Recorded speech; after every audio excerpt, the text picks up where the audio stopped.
Bakit nga ba naging crush ni JD si Renz? Bakit naman yung memory? Akala talaga nila joke lang. Pagdadaan si Renz, Akala ko din talaga joke lang.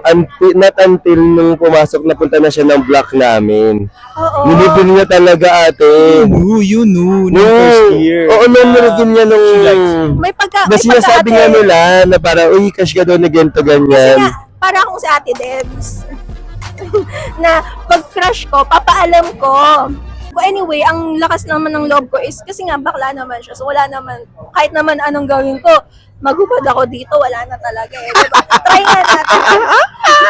Kinausap ko yung mga friends niya sa Block 2. Tinanong ko, sabi ko, uy, pwede niyo bang sabihin kay Renz, crush ko siya, ganyan, ginaano ko. Talagang pinaparin, seryoso ba? Parang akala nila joke time. Not until nalipat nga ako sa Block 2 nung nag-reshuffling. So, Renz, saan ka umuwi? Tapos inamin Sabay niya talaga tayo. yan na ano, na-crush niya ako sa mismong, hindi Harap. naman walang klase ha. Harap Pero ng- marami na nakarinig, ganyan. Kasi inaasan nila kami. Oo. Talagang inano ko talaga na, hindi ko bakit? Crush ko si Renz, ganyan. Tapos sabi nila, bakit crush mo yan? Kwentong maganda si Renz. Ba't mo crush yan?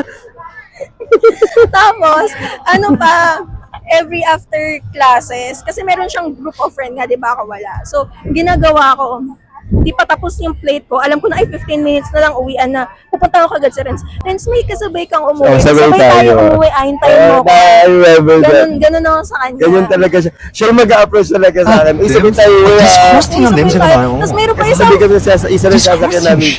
tapos meron, naalala ko yun, Renz, tulog ka ba or what? Nung pauwi na kami ng jeep, nasa harapan, nasa bungad kami ng jeep. Ganito ang posisyon namin, at nasa bungad kami ng jeep.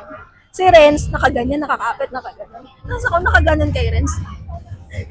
Disgusting ang Renz na naman. Tapos, di ba dahil nasa bungad ka, may mga nakasabit dun sa labas.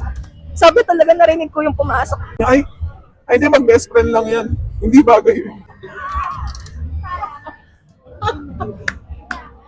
Ang sait niya magdalit